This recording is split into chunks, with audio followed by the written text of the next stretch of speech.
ആകാശവാണി. നമസ്കാരം. വാർത്തകൾ വായിക്കുന്നത് അശ്വതി.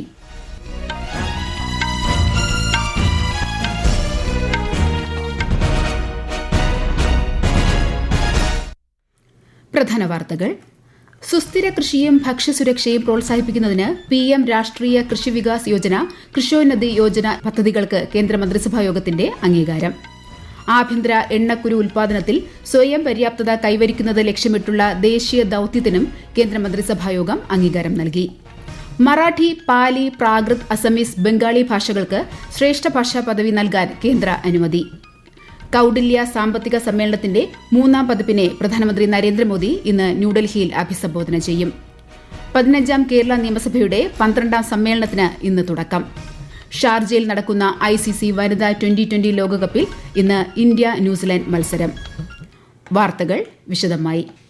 കൃഷി കർഷക ക്ഷേമ മന്ത്രാലയത്തിന് കീഴിൽ പ്രവർത്തിക്കുന്ന എല്ലാ കേന്ദ്രാവിഷ്കൃത പദ്ധതികളും 2 പ്രധാന പദ്ധതികൾക്ക് കീഴിലാക്കാനുള്ള നിർദ്ദേശത്തിന് പ്രധാനമന്ത്രി നരേന്ദ്രമോദിയുടെ അധ്യക്ഷതയിൽ ചേർന്ന കേന്ദ്രമന്ത്രിസഭാ യോഗം അംഗീകാരം നൽകി.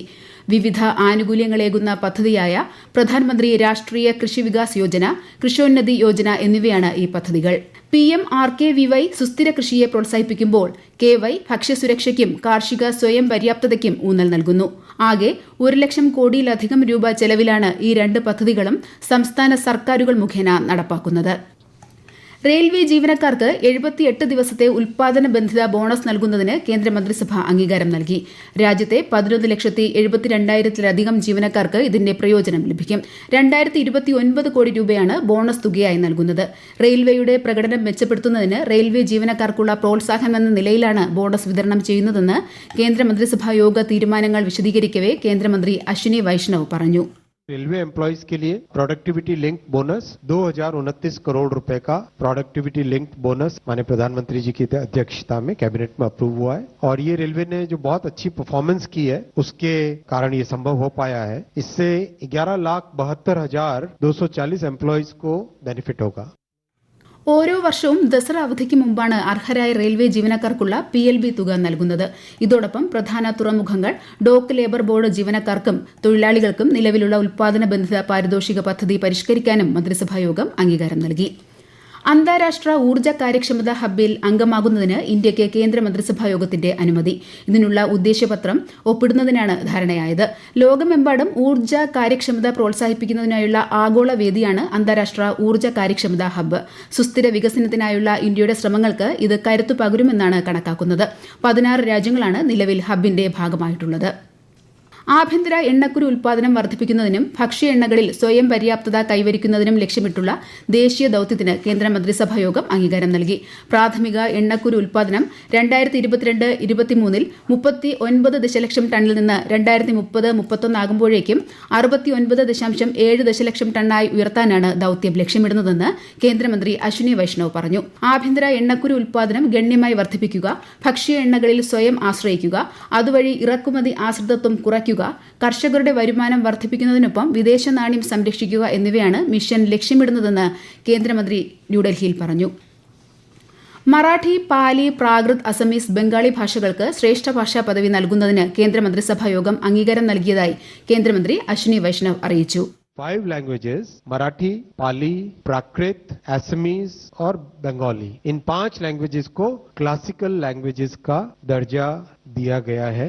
And there is a very important linguistic experts committee, very well read people, बहुत जो deeply knowledge रखते हैं languages के बारे में, linguistics के बारे में, script के बारे में, हमारा जो ancient text है उसके बारे में. ഓരോ സമൂഹത്തിന്റെയും ചരിത്രപരവും സാംസ്കാരികവുമായ നാഴികക്കല്ലിന്റെ സത്ത ഉൾക്കൊള്ളുന്ന സാംസ്കാരിക പൈതൃകത്തിന്റെ സൂക്ഷിപ്പുകാരായാണ് ശ്രേഷ്ഠ ഭാഷകൾ നിലകൊള്ളുന്നത്. 2004 ഒക്ടോബർ 12-നാണ് ശ്രേഷ്ഠ ഭാഷകളെന്ന പുതിയ വിഭാഗം സൃഷ്ടിക്കാൻ കേന്ദ്ര സർക്കാർ തീരുമാനിച്ചത്. ഇതിലൂടെ തമിഴിന് ശ്രേഷ്ഠ ഭാഷാ പദവി നൽകുകയും ചെയ്തു. ശ്രേഷ്ഠ ഭാഷയായി ഉൾപ്പെടുത്തുന്നതിലൂടെ അക്കാദമിക ഗവേഷണ മേഖലകളിൽ ഉൾപ്പെടെ ഗണ്യമായ തൊഴിലവസരങ്ങൾ സൃഷ്ടിക്കും. പ്രധാനമന്ത്രി നരേന്ദ്രമോദി ഇന്ന് ന്യൂഡൽഹിയിൽ കൌടില്യ സാമ്പത്തിക സമ്മേളനത്തിന്റെ 3ാം പതിപ്പിനെ അഭിസംബോധന ചെയ്യും. സമ്മേളനം ഞായറാഴ്ച സമാപിക്കും. ഹരിത പരിവർത്തനത്തിന് ധനസഹായം നൽകൽ, ഭൌമ സാമ്പത്തിക വിഘടനവും പ്രത്യാഘാതങ്ങളും, പ്രതിരോധ ശക്തി നിലനിർത്തുന്നതിനുള്ള നയ നടപടികൾ തുടങ്ങിയവ ചർച്ചയാകും.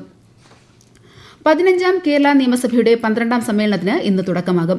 വയനാട് ഉരുൾപൊട്ടലിൽ ജീവൻ പൊലിഞ്ഞവർക്ക് ആദരാഞ്ജലി അർപ്പിച്ച ശേഷം ഇന്നത്തേക്ക് പിരിയുന്ന സഭ തിങ്കളാഴ്ച വീണ്ടും ചേരും. സർക്കാർ കാര്യങ്ങളും അനൌദ്യോഗിക അംഗങ്ങളുടെ കാര്യങ്ങളുമാണ് ഈ മാസം 18 വരെ നീളുന്ന സമ്മേളനത്തിന്റെ പ്രധാന അജണ്ട. ഈ വാർത്തകൾ ആകാശവാണിയിൽ നിന്ന്. ആകാശവാണി വാർത്തകളും വാർത്താധിഷ്ഠിത പരിപാടികളും All India Radio News Thiruvananthapuram YouTube ചാനലിലും All India Radio News Thiruvananthapuram Facebook പേജിലും AR News_ തിരുവനന്തപുരം ഇൻസ്റ്റഗ്രാം അക്കൌണ്ടിലും AR News_TVM X ഹാൻഡിലും ലഭ്യമാണ്. ജയിലുകളിൽ ജാതി അടിസ്ഥാനത്തിലുള്ള വിവേചനം നിലനിൽക്കുന്ന എല്ലാ വ്യവസ്ഥകളും നീക്കം ചെയ്യാൻ എല്ലാ സംസ്ഥാനങ്ങളോടും കേന്ദ്രഭരണ പ്രദേശങ്ങളോടും സുപ്രീംകോടതി നിർദ്ദേശിച്ചു. ജയിൽ മാനുവൽ 3 മാസത്തിനകം പരിഷ്കരിക്കാനും നിർദ്ദേശം നൽകി. ജയിലുകളിൽ ജാതി അധിഷ്ഠിത വിവേചനവും വേർതിരിവും തടയണമെന്നാവശ്യപ്പെട്ടുള്ള ഹർജിയിൽ വാദം കേൾക്കുന്നതിനിടെ ജാതിയുടെ അടിസ്ഥാനത്തിൽ തടവുകാർക്കിടയിൽ ജോലി നൽകുന്നത് വിവേചനപരമാണെന്നും ചീഫ് ജസ്റ്റിസ് DY ചന്ദ്രചൂഡ്, ജസ്റ്റിസുമാരായ JB പർദിവാല, മനോജ് മിശ്ര എന്നിവരടങ്ങിയ ബെഞ്ച് നിരീക്ഷിച്ചു. ഇന്ത്യ, നേപ്പാൾ, ബംഗ്ലാദേശ് എന്നീ രാജ്യങ്ങൾ 40 മെഗാവാട്ട് വൈദ്യുതി കയറ്റുമതി ചെയ്യുന്നതിനുള്ള കരാറിൽ ഒപ്പുവച്ചു. നേപ്പാളിൽ നിന്ന് ഇന്ത്യയുടെ ഊർജ്ജ ഗ്രിഡ് വഴി ബംഗ്ലാദേശിൽ വൈദ്യുതി എത്തിക്കുന്നതിനാണ് കരാർ. ബംഗ്ലാദേശിന് ആദ്യമായി നേപ്പാൾ വൈദ്യുതി വിൽക്കുന്നതിനുള്ള കരാർ ഇന്നലെ കാഠ്മണ്ഡുവിലാണ് ഒപ്പുവച്ചത്. ഇന്ത്യയിലേക്ക് മാത്രമാണ് നിലവിൽ നേപ്പാൾ വൈദ്യുതി കയറ്റുമതി ചെയ്യുന്നത്. കേന്ദ്ര ആഭ്യന്തരമന്ത്രി അമിത്ഷാ ഗുജറാത്തിലെ ഗാന്ധിനഗറിൽ നിരവധി വികസന പദ്ധതികൾ ഇന്ന് ഉദ്ഘാടനം ചെയ്യും. ഗാന്ധിനഗറിലെ മാൻസ ടൌണിൽ 421 കിടക്കകളുള്ള ആശുപത്രിയുടെ തറക്കല്ലിടലും ഷാ നിർവഹിക്കും.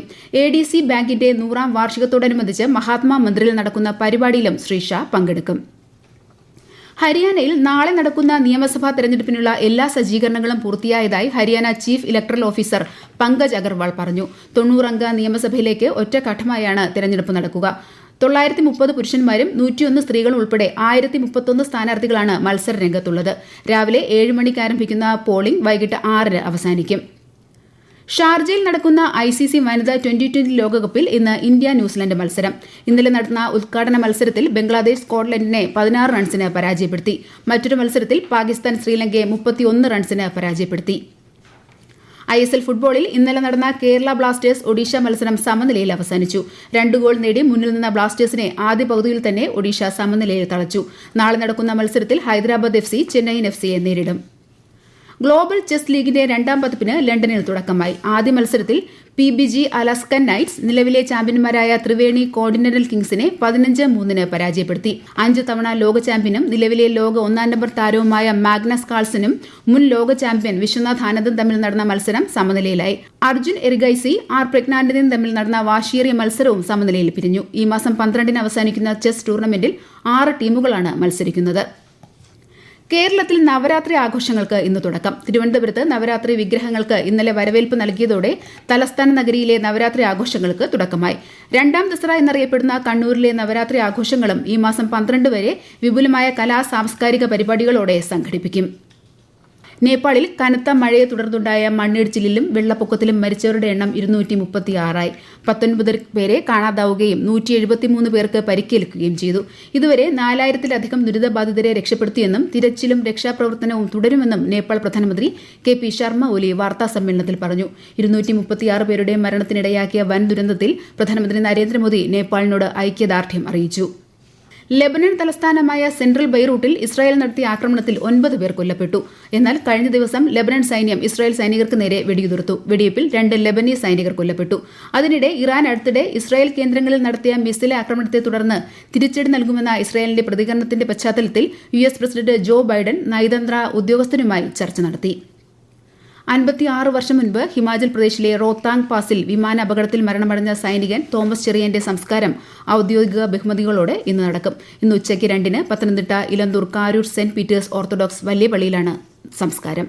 പ്രധാന വാർത്തകൾ വീണ്ടും. സുസ്ഥിര കൃഷിയും ഭക്ഷ്യസുരക്ഷയും പ്രോത്സാഹിപ്പിക്കുന്നതിന് PM രാഷ്ട്രീയ കൃഷി വികാസ് യോജന, കൃഷ്യോന്നതി യോജന പദ്ധതികൾക്ക് കേന്ദ്രമന്ത്രിസഭാ യോഗത്തിന്റെ അംഗീകാരം. ആഭ്യന്തര എണ്ണക്കുരു ഉൽപാദനത്തിൽ സ്വയം പര്യാപ്തത കൈവരിക്കുന്നത് ലക്ഷ്യമിട്ടുള്ള ദേശീയ ദൌത്യത്തിന് കേന്ദ്രമന്ത്രിസഭായോഗം അംഗീകാരം നൽകി. മറാഠി, പാലി, പ്രാകൃത്, അസമീസ്, ബംഗാളി ഭാഷകൾക്ക് ശ്രേഷ്ഠ ഭാഷാ പദവി നൽകാൻ കേന്ദ്ര അനുമതി.